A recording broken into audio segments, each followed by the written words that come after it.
Hello everyone welcome and welcome back to my mini blog sudden सकाळु phone आसिला मो दियर घर को आछंती से खुशी रे हमें बाहरी गलु 4 नंबर पूरा स्पेशल मटन आनिबा पई दियर का डिमांड थिला भाउज टिके मटन बिरयानी करिवो तापरे मु कहितली मु तो दुकान स्टाइल बिरयानी बनी परिबिनी कि जेतिके भी आसीबो मु निश्चित तुमको बनै के खुआइबी घर को दियर आछंती माने टिके छोट मोट भोजी तो निश्चय हबो ना कचंबर पई काकुडी हेरिका मु नै नेथिली भोजी माने खली रे खाइबा मजा ही किछ अलगा जेहेतु आज मु मो बापा सहित मटन किनिबा को जाइतली छोट बेलर गोटे हस कथाटे मन पला जोटा कि भाबिले मु आपण मन सहित शेयर करिवि छोट बेले मु मो बापा सहित मटन किनिबा को जाय थाए जोठु हमें रेगुलर मटन आणु से दिन किछ मेंढा और माई काटिथिले आ बापा जते बेले पचरिथिले कोन आज खासी कटा हेनी कि से जते बेले रिप्लाई देथिले कोन आज्ञा जानि पड़ना ए सब खासी जेहेतु से दुकान में बहुत सारा कस्टमर थिले बेपार रे प्रॉब्लम हो बोली बाबा सेते बेले साइलेंट रहि गले तापर पर्सनली कहि के आसिले जते बेले कस्टमर खाली हेबे सेते बेले ही मते फोन करिके डाकिबो तापर कस्टमर खाली हैला परे से बापा को फोन करथिले जेहेतु एते लोकन को भीतर बापा ई जिंसटा कहि देइथिले त तांको बहुत खराब लागितिला तापर से मटन वाला कोन कले रागरे कि बापा जानि पड़चंती कि नाही बापा सहित गोटे चैलेंज पकेले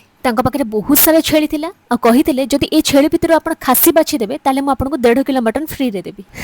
आ इंटरेस्टिंग कथा ला बापा बाछि नैथिले आ 1.5 किलो मटन फ्री रे मध्ये आनिथिले आपण मानक सहित गप गप मोर बिरयानी भी रेडी हो जाइथिला तापर पूरा होल फैमिली खाइबा पई बस पड़िथिलु एबे आपण माने भाबुथिबे दियर त आस्थिले दियर रो वीडियो त कई नाही हां दियर आसीथिले सत किंतु समस्तकर निजर पर्सनल प्रॉब्लम भी थाए समस्त कैमरा फेस करबा को पसंद करंतिनी हां संग माने आपण मानकर भल पाइबा एमती मो सहित रहिले मो सासु घर फैमिली को बहुत जल्दी मो ब्लॉग रे देखिबा को भी पाइबे इवनिंग रे टिके इच्छा ला चा सहित एमती स्माइली छाणी के खाइबा पई समस्त टिके टिके खाइ नैथिलु जदि वीडियो टी भल लागिते लाइक शेयर सब्सक्राइब करबा को जमा भी भूलिबेनी एटा थिला आज रो ब्लॉग फोन देखाबा नेक्स्ट ब्लॉग रे आ जीवा पूर्व संग माने आपण खासी चिन्ही परंती कि नै कमेंट करी कि निहाती कहिबे रहिली जय जगन्नाथ।